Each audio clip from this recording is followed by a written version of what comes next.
I received an interesting and timely note from the universe. That's the online Mike Dooley little inspirations that you can receive every day. But this one said, "It was perhaps one of the greatest acts of love, choosing to be alive at a time when so many live so deeply in the dark." And that seems kind of fitting for our world today. All you have to do is open the newspaper and you see, or it sets off these clouds of darkness over pockets of our world. So this is an important time for us to talk about love in action, really using what we learn. And I love these words from the Center for World Spirituality. Dr. Mark Gaffini wrote, these were mailed out, well, he wrote the notes. This was mailed out after that marathon bombing in Boston, if you remember, in 2013, 10 years ago. It is suggested that the only response, I like this because it suggests that the only response to outrageous pain is outrageous love. And it said, the world is outrageous. It's going to break your heart. The only way to respond to outrageous pain is to commit outrageous acts of love. And every time your heart breaks open, he writes, it also opens more deeply, so more pain can enter your heart and more outrageous love action can come from within.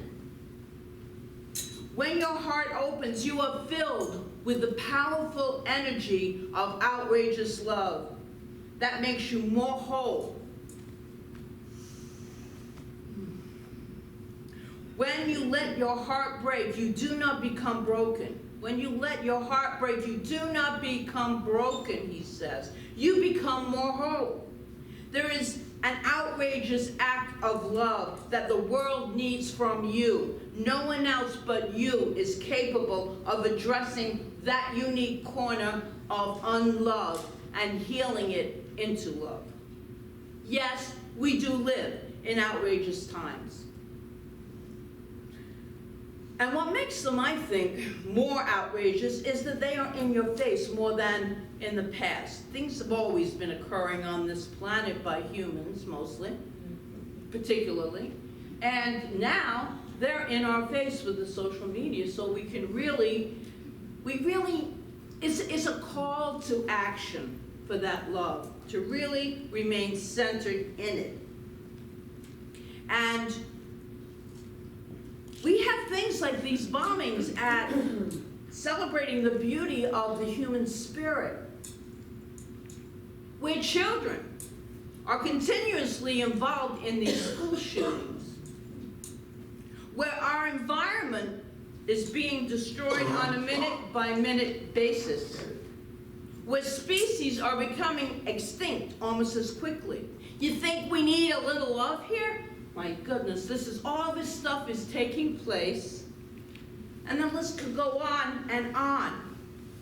So we do live in outrageous times that could break our heart. And I'm deeply moved by the idea that a heart can only break open over these outrageous things so that our outrageous love can come forth. Because I know what beautiful and sensitive people are here in this room. I just know it. Each one of us. We know these spiritual truths, yet we see and experience all of these outrageous, painful acts that take place. So I'd like us right now to take a nice deep breath and put our hands over our hearts, and you can repeat this after me. My heart is broken open to deeper love. My heart is broken open to deeper love. My heart is broken open to deeper love.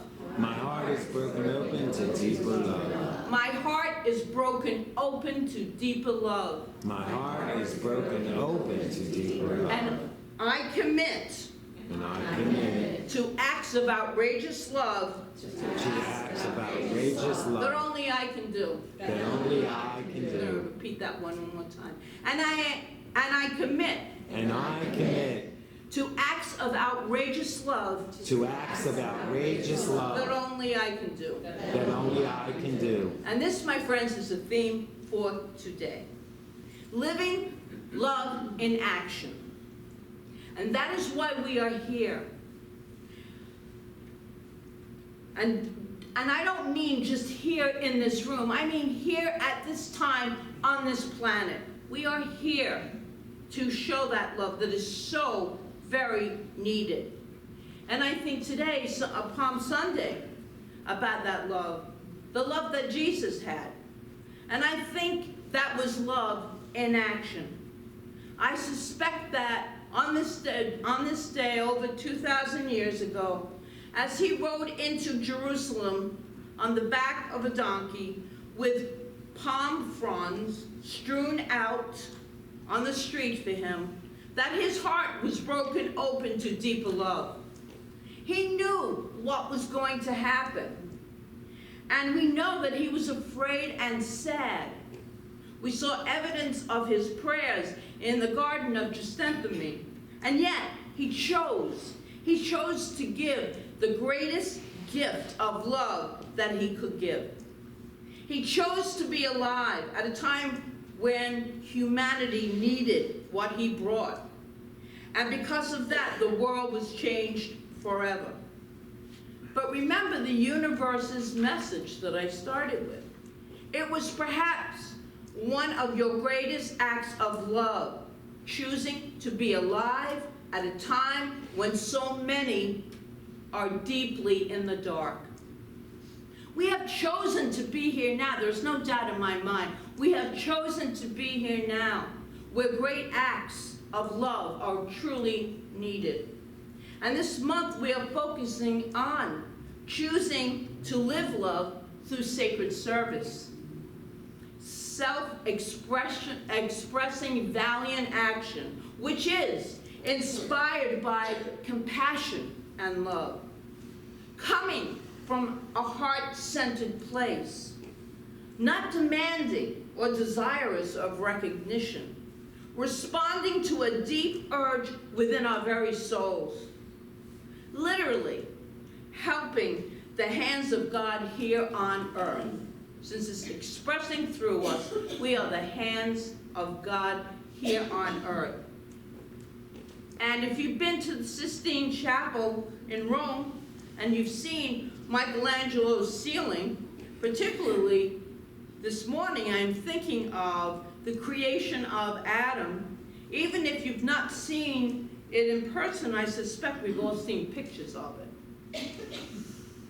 The painting, Michelangelo depicts God as a gray-bearded man surrounded by angels. God gazes at his own hand as he points a finger of divine power toward the hand of Adam. Adam, naked and alone, and I hope the governor of Florida doesn't see this yet. But anyway, that's not, just had to say that, sorry. Okay, naked. We were born naked. We won't die naked. All right, that's enough.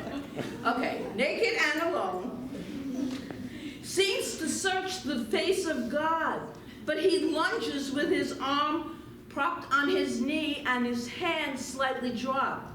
And while he is clearly reaching out to God, their fingers do not touch. There is a void. There's a void between them, the hand of God and the hand of man. But if Adam were to slightly raise that finger, he would, just even an inch, he would be touching the hand of God. But that finger, I believe, is representing a conscious connection. Michelangelo's painting symbolizes this so powerfully with the divine presence that is ever and everywhere, present here and now. When we lift a finger in loving service to humanity, to all of God's creations, we touch God. We touch the divine. Not only do we touch God, we become the hands of God here on earth. And that story was taken from Born to Serve by Susan Trout. Did you know that it was 73 seconds prior to the explosion aboard the Space Shuttle Challenger in 1986 that killed all 7 astronauts? One of them was recorded saying to the other, "Let me hold your hand." In the moment of crisis, somebody was lifting a finger in loving service. That's also from Susan Trout. To love one another is to see that person as the face of God, to truly deepen into that action and that recognition. In her book, again, Susan Trout writes this: from diverse religious teachings, we can distill 2 essentials: that union with the absolute is possible, and that service is a means to that union as well as its ultimate and highest expression. One's inner call to God is the call to live a life of love through service, through giving of ourselves where needed, and it is very needed on this planet.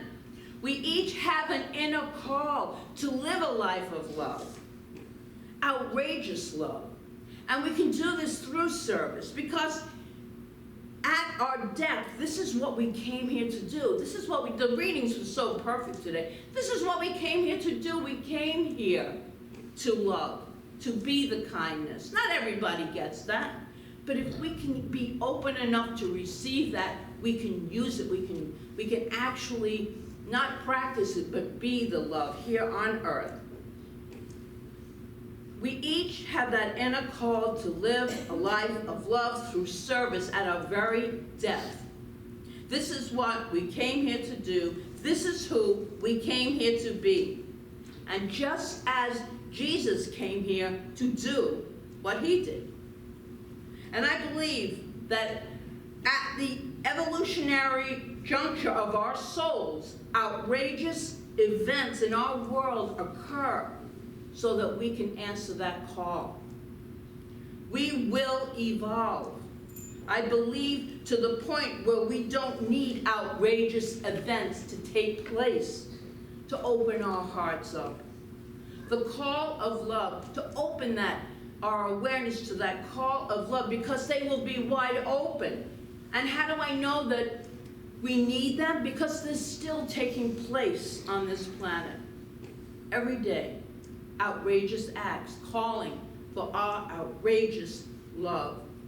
So today, let us live in outrageous love for all of humanity, for all the creatures on this planet, for the planet itself, including Mother Earth. I want to focus for a few minutes today on Mother Earth, because this is a critical time, as we know, for a call of love into action. Every day ought to be a day we live love in action. We lift a finger. We reach out our hand in service, in loving service toward Mother Earth, which is the very body of God. This planet is the very body of God. Mother Earth will survive. She will rebuild and heal. In Science of Mind, Ernest Holmes tells us, spiritual wisdom says that God manifests through everything, that all is divinity, and that nature herself is the body of God. And the time has come. The time has come for us to think anew how to relate to the Sacred Mother on a daily basis. What does Jesus say about change and switching to new ways and new ideas? He said, if you are not catching any fish on one side of the boat, try the other side. There are always infinite possibilities. He said, open your minds. There is more than one way to do something. And I cannot possibly suggest that Jesus, what he would do if he were aware what we have done to this planet. But I suspect, being a healer, as he was, he would have helped the poor nations of the world that are disappearing because of the rising seas. I'm sure he would have used that healing energy wherever he went. I think he would say, put your nets on the other side of the boat. When what you are doing isn't working, try something else, right? If it's not working, there are infinite ways of carrying out something. There are abundant resources. You just have to think creatively in a new way. Fishing from the other side of the boat is such a strong metaphor for doing it differently.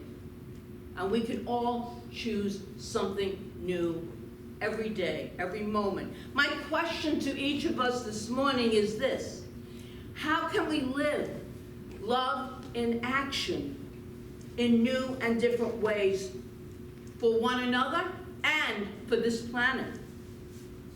Well, here's a small part, very small, but it makes a difference. Tomorrow, just go stand outside, away from buildings. Just go stand in Mother Nature and feel the presence. There is a total presence. People that tell me, well, I don't believe in God, I just believe in the nature. I said, well, that's all you have to believe in, because the nature is a body of God. Mother Earth and Father Sky, and allow yourself to realize that you are part of something so magnificent, so incredibly awesome. That's where we want to come from, and respect this mystical, magical, mysterious creation. You are one, each one of us, one with all of creation. Fall in love with it anew, because we can't destroy what we truly love. And when you have this new level of understanding, invite a new way of relating to her, the earth, and to all of life in self-expressing, valiant ways, outrageous, loving ways. To come forth from, let it all come forth from you, and make this decision to be and show outrageous love to Mother Earth and to all creatures, all manifestations of the divine, to all of humanity. And if you would say this after me again: my heart is broken open to deeper love. My heart is broken open to deeper love. My heart is broken open to deeper love. My heart is broken open to deeper love. My heart is broken open to deeper love. My heart is broken open to deeper love. And I commit to acts of outrageous love that only I can do. So we're going to stay in that flow of outrageous activity as we, since it's Palm Sunday, we like to do a rose blessing for each and every person. So instead of palms, we have white roses. So I will call up the ministers.